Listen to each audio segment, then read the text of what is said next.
Você sabe sobre o que se trata a competência 5 da redação Enem? Não? Então vem comigo que eu vou te contar tudo! Começando, meu nome é Débora Santos e seja muito bem-vindo ao último vídeo dessa série aqui do canal sobre o detalhamento das competências, todos baseados no material disponibilizado pelo INEP, o material oficial dos corretores de 2020. Antes de tudo, antes de começarmos a detalhar a competência 5, se você já acompanha os vídeos aqui do canal, você deve saber que a proposta temática da redação Enem sempre aborda um problema social. Mas Débora, eu li todo o material disponibilizado pelo INEP e eu não vi nenhuma parte que fala sobre isso.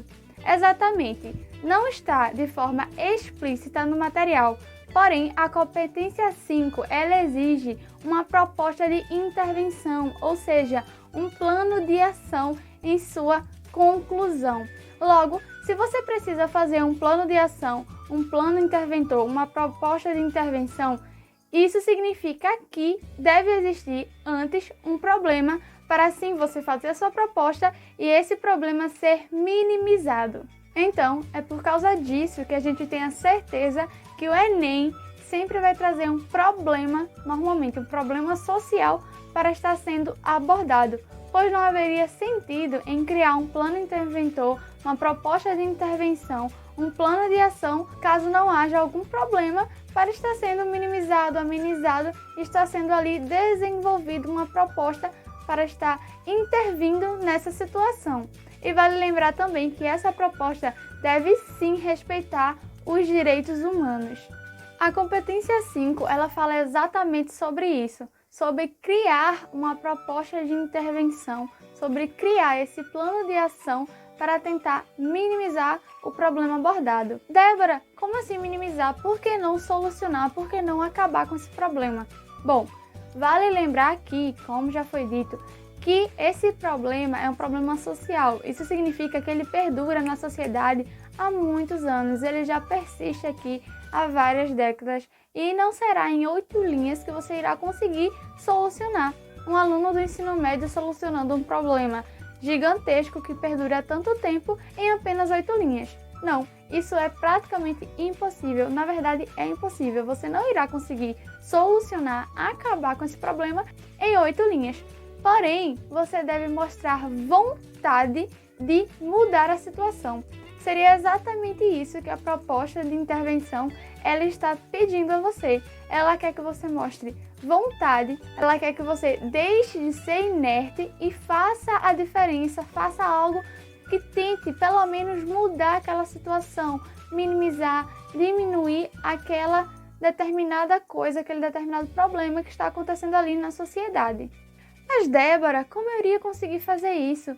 Como eu iria conseguir montar uma proposta de intervenção que mostre ao meu corretor que eu tenho sim vontade de mudar essa situação?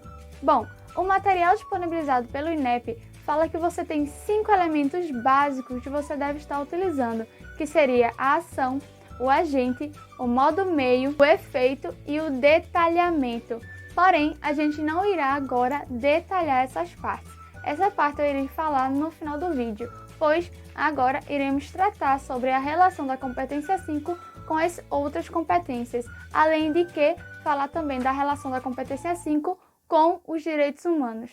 A primeira relação que iremos falar aqui é a relação da competência 5 com a competência 2. Caso você não saiba sobre o que se trata a competência 2, já temos sim um vídeo aqui no canal explicando em detalhes tudo que aborda a competência 2 e como é avaliada. Mas vamos recapitular aqui rapidinho o que se trata a competência 2.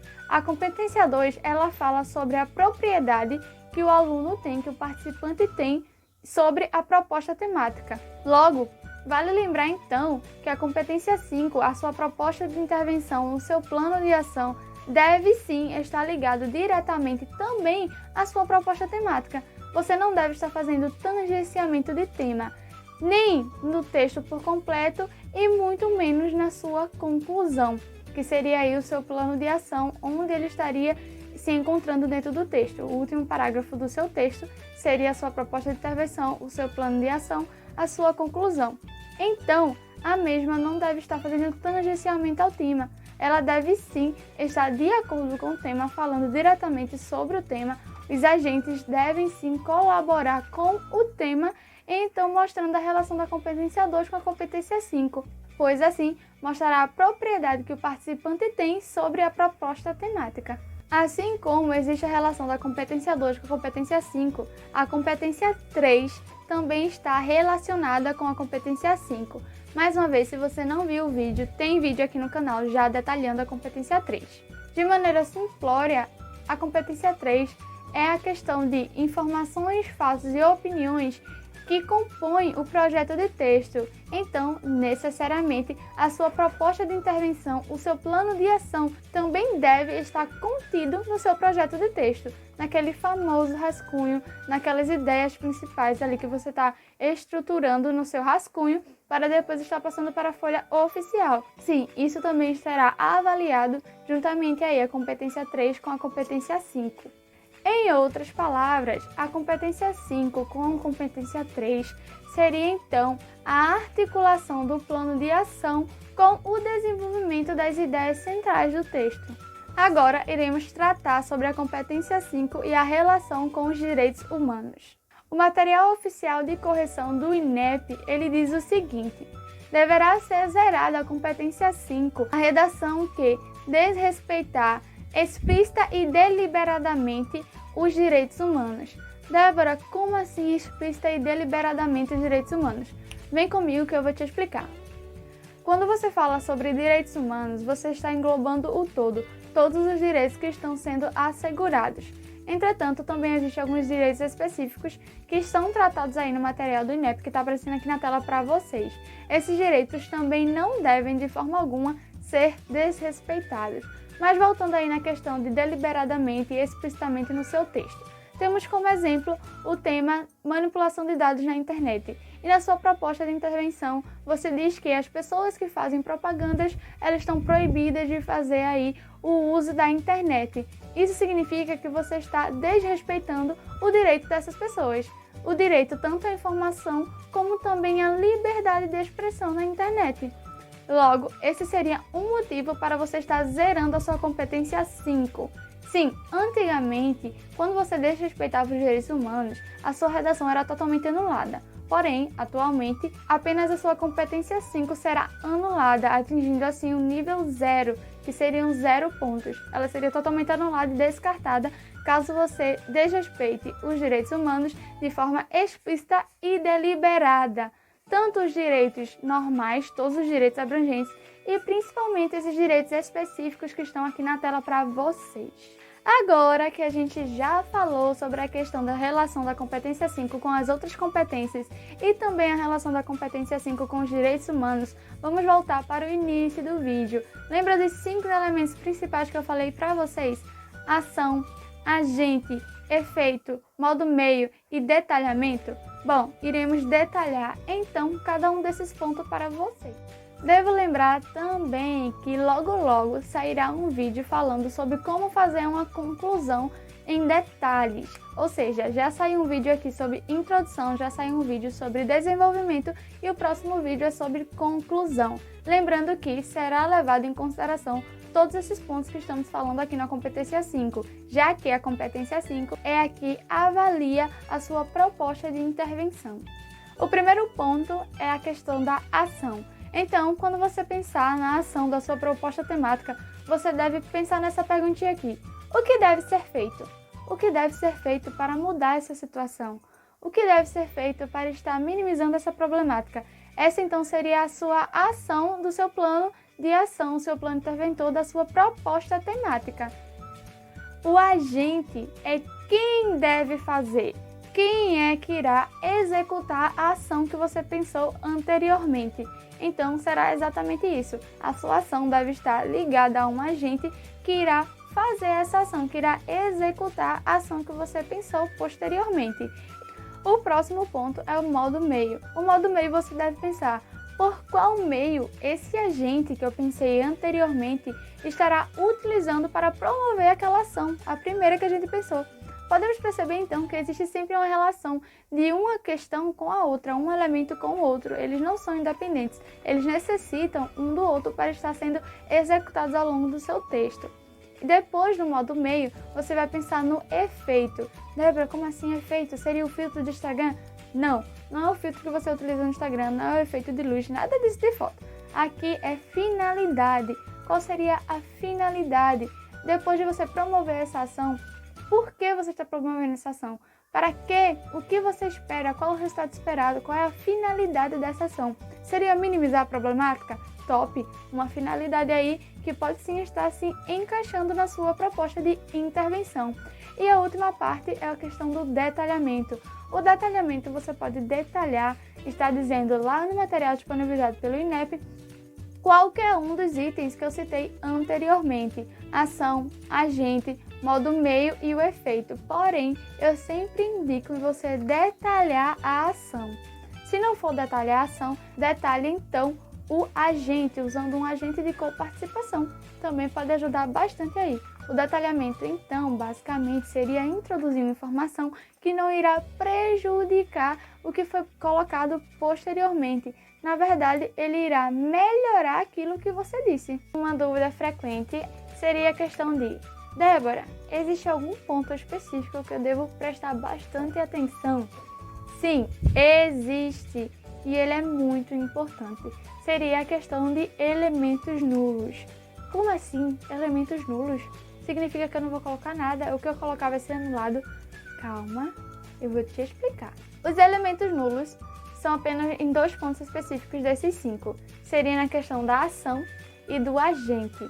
A ação é quando você coloca a palavra que depois dessa palavra deveria haver ação, mas não existe. Como, por exemplo, o governo federal deveria promover medidas. Ponto. Certo, ele deveria promover medidas, mas que medidas seriam essas? Você não especificou, então essas duas medidas que você colocou aí, ela se torna nula, porque não tem nenhum embasamento. Medidas, certo? Que medidas? Você deixa a sua redação, a sua proposta de intervenção aberta à contra-argumentação e por isso é considerado um elemento nulo. E o outro elemento nulo que eu falei aqui para vocês é o agente. O agente é praticamente a mesma coisa. É quando você não diz quem é o agente específico. Por exemplo, você utilizar alguém, ninguém, uns, outros. Você entendeu? Por exemplo, você coloca assim: alguém deveria promover palestras e campanhas. Certo, palestras e campanhas aqui é a sua ação e ela não está nula. Ok, a ação está ok. Porém, você colocou alguém, isso significa que teu agente ele é totalmente nulo, porque é alguém. Certo, mas quem seria esse alguém? Você não especificou, você deixou mais uma vez aqui a sua intervenção aberta à contra-argumentação, sendo mais uma vez considerado um elemento nulo. Vale considerar também que a palavrinha nós, primeira pessoa do plural, era assim considerado um elemento nulo antigamente. Porém, nesse novo material disponibilizado pelo INEP, a palavrinha nós, primeira pessoa do plural, não é mais um elemento nulo. Entretanto, mais uma vez aqui para vocês, não é recomendado utilizar nós, porque, como já tratamos em outros vídeos, é um texto dissertativo ou argumentativo que deve ser escrito em forma impessoal. Isso significa que você não deve se introduzir no texto. E quando você fala nós, você também está introduzido nesse texto, porque é a primeira pessoa. Então, como é um texto dissertativo argumentativo, você não deve escrever em primeira pessoa. Por esse motivo, eu não recomendo utilizar a palavra nós, mesmo não sendo mais um elemento nulo, não sendo mais considerado um agente nulo. E como não é diferente, nessa competência a gente também é avaliado por nível, tanto nível 0 até o nível 5, como já foi abordado. Vamos lá! O nível 0, como nas outras situações, é um nível mais inferior. É aquela situação que eu falei, desrespeitar os direitos humanos, não possuir elementos que sejam válidos e tudo isso. Então, seria o nível 0 que faria a sua proposta de intervenção, a sua competência 5, ser totalmente anulada e zerada. E, ao decorrer da tabelinha, você pode perceber aqui que está bem escrito de forma bem explícita que será de fácil entendimento para todo mundo. Bom, por exemplo, no nível 5 ele fala assim, 5 elementos válidos. Isso significa que o participante, que o aluno, ele colocou os 5 elementos, ação, agente, modo meio, efeito, detalhamento, todos esses 5 elementos. Então ele tem uma proposta de intervenção completa e que foi bem desenvolvida. Logo, ele será avaliado no nível mais alto, que é o nível 5, tirando assim os seus 200 pontos. E os outros níveis é basicamente a mesma coisa, então não é necessário que eu explique, pois está aqui na tabelinha ao lado de fácil entendimento. Porém, se restar alguma dúvida, é só deixar no comentário que eu irei falar de forma mais abrangente para você. E finalmente acabamos o detalhamento das competências no material disponibilizado pelo INEP, Material Oficial de Correção 2020. Finalmente, glória ao Pai. Então, se você gostou dessa série aqui no canal e quer que eu traga outras séries também, deixe seu comentário aqui com alguma sugestão. Não esquece de deixar o seu like caso esse vídeo ou os outros vídeos tenham te ajudado de alguma forma. Compartilha com aquele amigo que você sabe que tem alguma dificuldade em proposta de intervenção. Quem sabe eu consiga ajudar ele de alguma forma. Não se esqueça também, caso você seja novo aqui, de se inscrever no canal e me seguir nas redes sociais que estão aparecendo aqui na tela. Lá eu sempre estou colocando materiais exclusivos, colocando questões, várias coisinhas legais para vocês. E quem sabe tá vindo uma surpresinha aí, hein? Enfim, é isso. Eu te vejo no próximo vídeo. Um beijo e tchau!